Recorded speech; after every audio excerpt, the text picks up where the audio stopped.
Hello student, कैसे आप सब। मैं नीरज कुमार पंडित, आप सभी को बिहार बोर्ड एकेडमी में स्वागत है। तो हम लोग इंग्लिश ग्रामर पढ़ रहे थे, जिसमें letter, vowel, consonant, semi vowel का चर्चा हम लोग पिछले वीडियो में कर चुके हैं। अगर आप उसको नहीं देखे हैं तो आप उसे देख लीजिए, चैनल को सब्सक्राइब करके। और आज की जो क्लास होने वाली है उसमें वर्ड और सेंटेंस के बारे में पढ़ने वाले थे। वर्ड क्या होते हैं, चलिए उसको जानते हैं। वर्ड बनती कैसी है। वर्ड के बनने में लेटर सहायता करती है। अगर लेटर्स नहीं रहेगी हम किसी भी वर्ड का निर्माण नहीं कर सकते हैं। तो अब लेटर का रहना भी एक क्रमबद्ध तरीका होना चाहिए। अगर क्रमबद्ध तरीके से नहीं रहेगी तो वो शाब्दिक अर्थ वो वर्ड का हो नहीं सकता है। इसीलिए जो भी लेटर हो उसके लिए हम क्रमबद्ध तरीका से सजा करके और एक नया शब्द और एक जो वर्ड होती है उसको निर्माण किया जाता है। इसीलिए जब किसी भी लेटर को हम रखेंगे तो उसके लिए हमें एक क्रमबद्ध तरीका से शाब्दिक उसका अर्थ निकलना चाहिए। ये नहीं उल्टा सीधा रख दे उसका कुछ शब्द निकल जाए, ऐसा नहीं होता। जैसे परिभाषा क्या बोलती है, सुनिए। लेटर की सहायता से वर्ड लिखते हैं। किसी भी वर्ड का कुछ न कुछ अर्थ होता है। सपोज मानिए, एग्जाम्पल के लिए आप मैंगो लीजिए,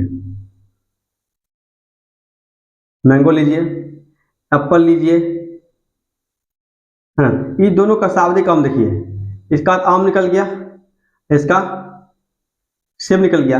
लेकिन इसी जगह हम उल्टा इसका कर दे, इसको पहले यहाँ पे जी लगा दीजिए, यहाँ पे ए लगा दीजिए, क्या इसका अर्थ निकलती है? कोई शाब्दिक अर्थ नहीं निकलती है। इसीलिए दूसरा, अब यहाँ पे एप्पल में है, जहाँ पे डबल पी है वहाँ पे ई दे दीजिए, यहाँ पे पी दे दीजिए, इसका कोई शाब्दिक अर्थ निकल नहीं रही है। इसीलिए जब भी किसी वर्ड का निर्माण करते हैं तो लेटर का एक क्रमबद्ध तरीका से होना चाहिए और उस वर्ड का किसी न किसी रूप में शब्द निकलना चाहिए, तभी उसका वर्ड एक सटीक वर्ड कहलाएगी। जैसे कि किसी भी वर्ड में लेटर का सही क्रम होना आवश्यक होता है। जैसे कि यहाँ पर आपने मैंगो देखा, और इसका सही क्रम नहीं रहता तो क्या उसका अर्थ निकलता? नहीं निकल पाता। उसका कहीं न कहीं लेटर का सही क्रम होना चाहिए। जैसे कि आप यहाँ देखिए, वह यहाँ पे ODG लिखा हुआ है, इसका कोई अर्थ नहीं निकल पाती है। इसका अर्थ निकालने के लिए इसको सही अर्थ निकालना पड़े। इसको सही अर्थ क्या होगा? OD का DOG डॉग, यहाँ पर OCW लिखा हुआ है, इसका COW काउ, यहाँ पर TAC लिखा हुआ है, इसका क्या हो जाएगा?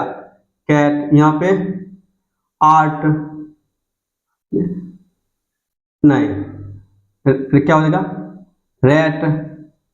उसके बाद यहाँ देखिए, यहाँ पर पेन, इसका क्रम उल्टा कर दिया गया है। यहाँ पर सही रूप से पूर्ण रूप से लेटर का अंक नहीं बैठाया गया था, उसको सही रूप से शाब्दिक बनाया। यहाँ देखिए बॉय, यहाँ पर मैट, यहाँ पर बुक, सैयद हो गया। आप यहाँ पर KOOB, इसका कोई अर्थ निकल नहीं रही है। यहाँ पर TAC, इसका कुछ भी अर्थ निकल भी नहीं रही है। यहाँ पर स्कूल, और यहाँ पर मदर, यहाँ पर गर्ल, यहाँ पर गुड, जिसका कुछ शाब्दिक अर्थ होना है। यहाँ पर एस, यहाँ पर वाटर। यहाँ तो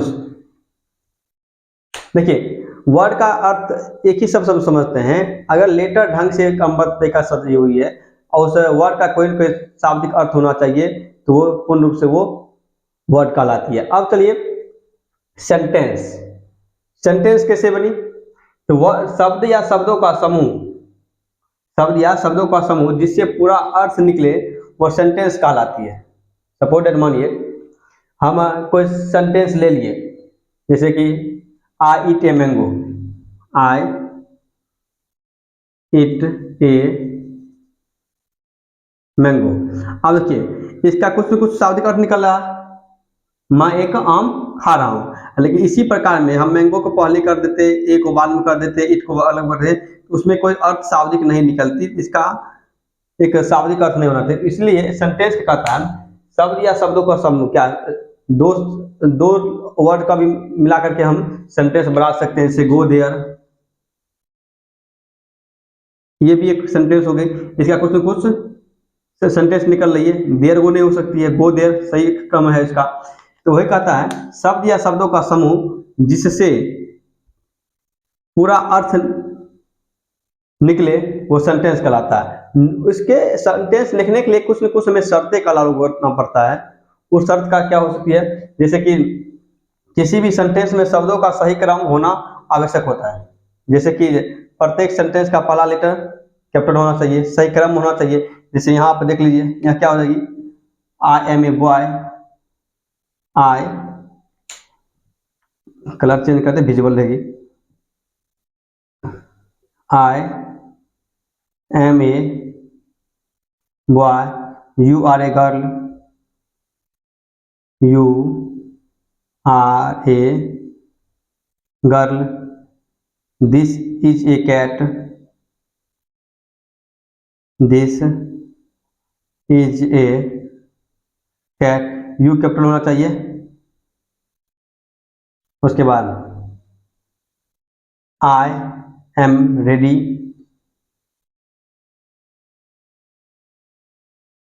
रेडी। उसके बाद I eat a mango, I eat a mango, I love you. कहने का अर्थ है जो ये जो शब्द दिया गया था, ये क्रमबद्ध तरीका से नहीं दिया गया था, उसको क्रमबद्ध तरीका से उसका सही ना सही हमें अर्थ निकलना था। गो टू स्कूल होना चाहिए, टू गो टू स्कूल लिखा हुआ है, go to, go to school. कहने का अर्थ है सेंटेंस और वर्ड को लिखने के लिए हमें सबसे प्रथम चीज वर्ड में जो भी लेटर है उसे क्रमबद्ध तरीका से होना चाहिए और उस क्रमबद्ध तरीका के साथ साथ उस वर्ड का हमें शाब्दिक अर्थ निकलना चाहिए। दूसरी चीज सेंटेंस में क्या होना चाहिए, क्रमबद्ध तरीका के साथ साथ उसका अर्थ तो निकलना चाहिए, लेकिन जो भी सेंटेंस का प्रथम लेटर होगा वो उसका कैपिटल लेटर होना जरूरी है। तो चलिए आज का वीडियो में इतना ही रहने देंगे, स्क्रीनशॉट ले लीजिए। नेक्स्ट टाइम मिलते हैं फिर से अगले वीडियो में, जिसमें हम पार्ट्स ऑफ स्पीच के बारे में जानेंगे, जिसमें नाउन क्या होता है, प्रोनाउन क्या होती है, पार्ट्स ऑफ भेद कितने होते हैं, तमाम चीजों को हम चर्चा करने वाले हैं। तो आज के लिए इतना ही, नेक्स्ट वीडियो में फिर से मिलते हैं। Thank you.